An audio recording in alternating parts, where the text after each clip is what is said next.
Halo teman-teman semua, di sini saya akan menjelaskan tentang pemberontakan APRA yang pernah terjadi pada tanggal 23 Januari 1950 di Kota Bandung.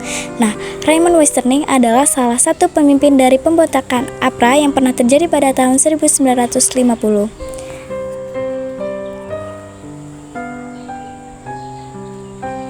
Pemberontakan ini terjadi di Kota Bandung, Jawa Barat. Pemberontakan ini berlangsung singkat karena aksi pemberontakan utama berhasil ditumpas pada hari yang sama.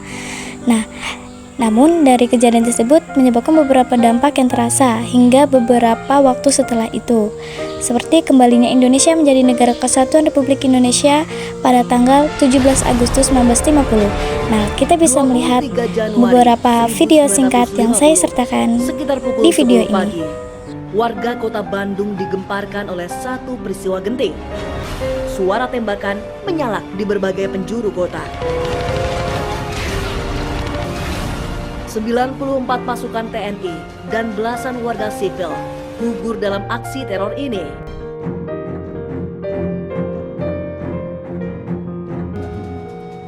Pusat militer itu ada di Bandung. Bandung itu udah lepas. Gitu. Ini perhitungan politik militernya. Aksi teror ini bertujuan untuk menghabisi pimpinan Republik Indonesia Serikat Soekarno dan Hatta dan mengambil alih pemerintahan resmi Indonesia. Kamu nggak ikut? Saya kira itu bagian dari psikologi. Karena bangsa kita ini kan pada tingkat peradaban tertentu selalu mengharapkan hal seperti itu. Jangan bangsa Indonesia. Orang Yahudi aja mengharapkan the Messiah is coming back. Jika agama Kristen juga begitu.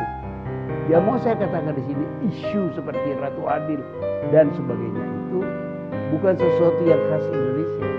Khas untuk pindah kembali karena dalam Perang Dunia Kedua, yaitu Perang Dunia Kedua itu sebenarnya satu istilah untuk menghabiskan yang hakikat dan sebenarnya Perang Dunia Kedua itu perang antar.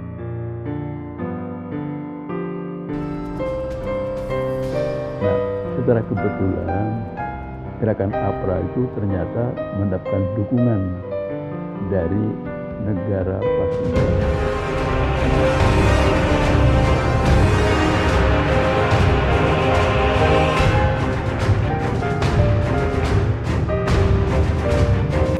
Ex-pasukan DST dan KST yang pernah dipimpinnya.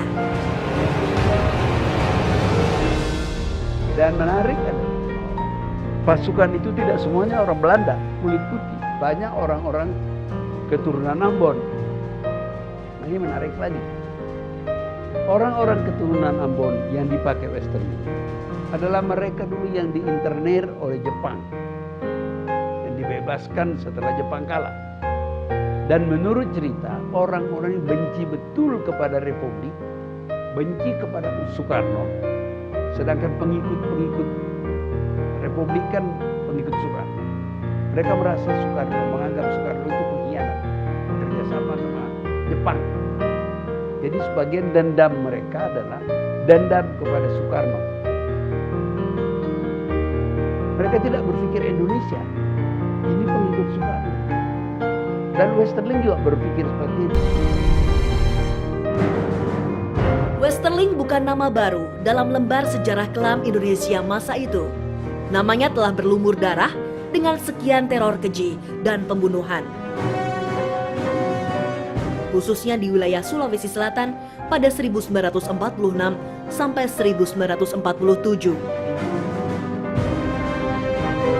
Orang yang dicari tapi lolos. Karena ayah saya pengurus partai kecil-kecilan di kampung. Nah, yang kena itu sepupu bapak saya.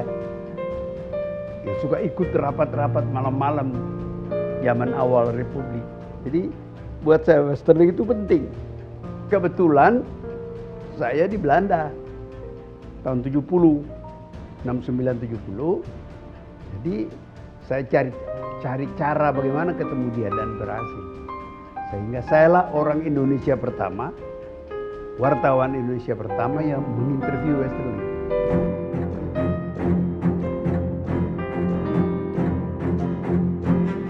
Raymond Paul Pierre Westerling adalah seorang keturunan Yunani Belanda yang lahir dan besar di Turki. Sejak kecil, dia menyukai petualangan dan peperangan. Saat Perang Dunia Kedua berkecamuk di berbagai belahan dunia, Westerling memutuskan untuk menjadi tentara sukarelawan Belanda. Juni 1942, Westerling mengikuti pelatihan pasukan komando di Basic Command Training Center, Knockary, Skotlandia. Dari pelatihan itu, Westerling mendapatkan baret hijau dengan spesialisasi sabotase dan peledakan. Ia juga mendapat baret merah dari Special Air Service, Komando Pasukan Khusus Tentara Inggris. Ya, tapi tidak banyak yang kita ketahui mengenai itu. Dan dia tidak menonjol. Menjadi menonjol dia ketika dia mendarat. Dia kan mendarat di Medan bersama dengan pasukan Inggris. Dan di sana di Medan sudah ada perlawanan.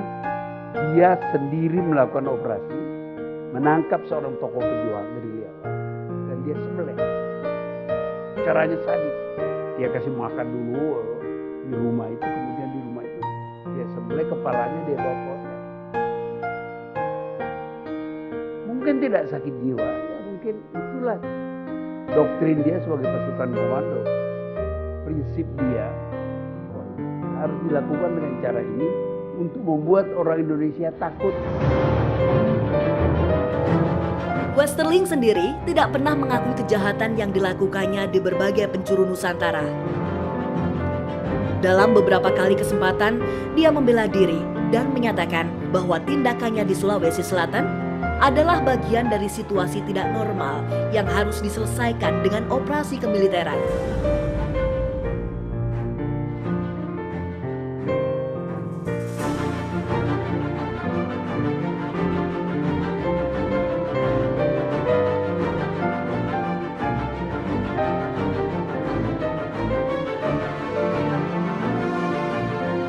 Meneer Jacobs, hoewel ik in de persmedia bekend sta als een hele ruwe jongen, ben ik van huis uit geen olifant die op een porseleinkast trapt. Nee, ik heb me de eerste 5 dagen teruggetrokken. Nadat ik aan de burger- en militaire autoriteiten had gevraagd om men alle stukken die mij iets wijs konden maken over de situatie op Zuidse levenstijlverziekting te stellen. En het was pas na de bestudering van al deze rapporten dat ik een plan de campagne heb gemaakt voor de pacificatie van Zuidse levens. Ik heb toen voorgesteld om het standrecht in te voeren. Dit was natuurlijk, u moet het niet zien als een contraterreur, zoals wel eens geïnsinueerd is geweest hier. Maar het was de enige middel die toen moest ik invoeren onder druk van de toenmalige abnormale situatie. Ik heb geen vaste richtlijnen gehad. Ik heb alleen dus carte blanche gehad om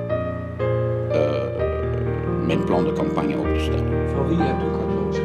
Van de kolonel De Vries, de toenmalige territoriaal bevelhebber van de Grote Oost- en Borneo.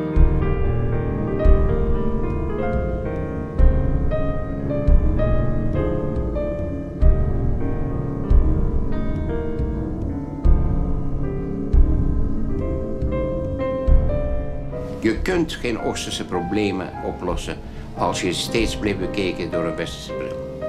Dat kan niet. En daarom moet je vaak bijvoorbeeld afwijken van de normale militaire tactieken.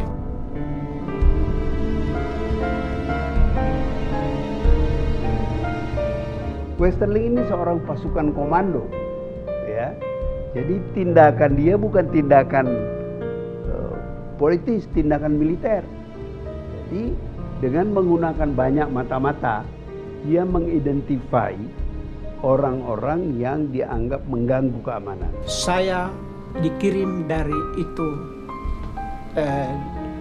DST, Depot Special Truppen. Waktu habis opleiding, ada kirim kita kira-kira 10 orang. Buat itu spionase dienst.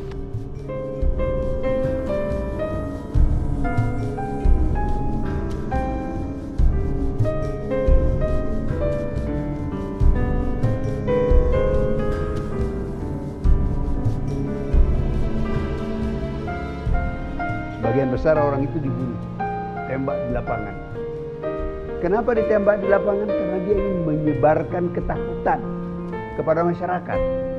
Jadi orang itu ditembak di lapangan.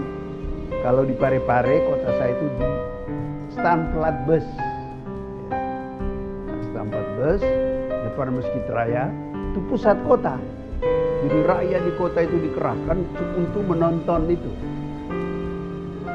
Pembantaian itu dengan cara yang kejam.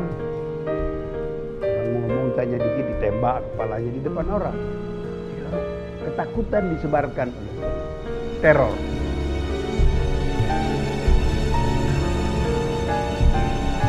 Was een bepaalde ritueel. Als er iemand geëxecuteerd wordt, wordt eerst zijn daden voorgelezen. Wat hij allemaal gedaan heeft. En die dan geëxecuteerd zou worden. Dus het volk wist, trouwens, het volk wist het sowieso. Ze hoeft niet, maar dat was gewoon, moest voorgelezen worden. En dan werd hij geëxecuteerd. Prinsip mereka, ya, beval is beval bahasa Jerman. Perintah adalah perintah. Tidak ada soal pribadi di situ. Kita harus tahu bahwa Spur itu adalah garis keras terhadap Indonesia. Dan sebagai panglima tentara, dia terjemahkan itu di dalam operasi militer. Nah, Westerling adalah alatnya dia untuk Sulawesi Selatan karena orangnya dia di sana, komandannya, Kolonel De Vries tidak berhasil di mata Spur. Dia perlu orang kayak Westerling.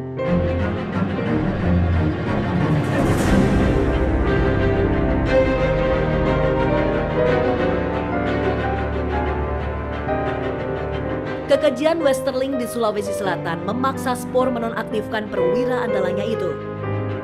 Hal ini dilakukan agar Westerling terhindar dari pengusutan dan kemungkinan tuntutan pengadilan militer. Pada 16 November 1948, Westerling resmi diberhentikan dari dinas kemiliteran dan kemudian menetap di Cililin, Bandung.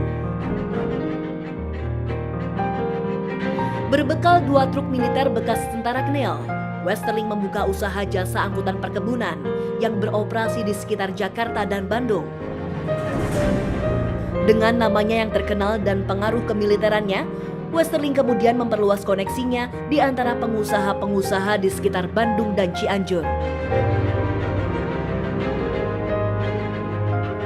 Dia kemudian mendirikan organisasi rahasia bernama Ratu Adil Persatuan Indonesia dengan satuan bersenjata yang dinamakan Angkatan Perang Ratu Adil atau APRA.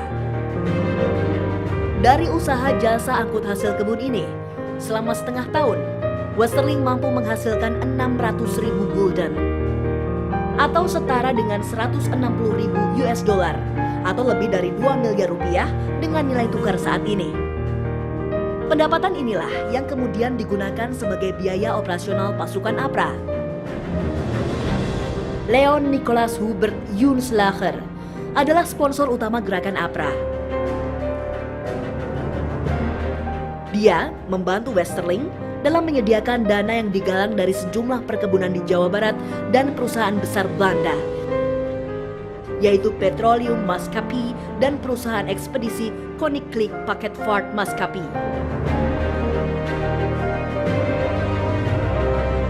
Junslager tidak lain adalah tokoh pimpinan organisasi gerilya Hindia Belanda NIGO. Dia sangat anti Republik Indonesia. Tahun 1924, pertama kali dia datang di Indonesia sebagai jurumudi di perusahaan ekspedisi dan pelayaran Belanda di Indonesia.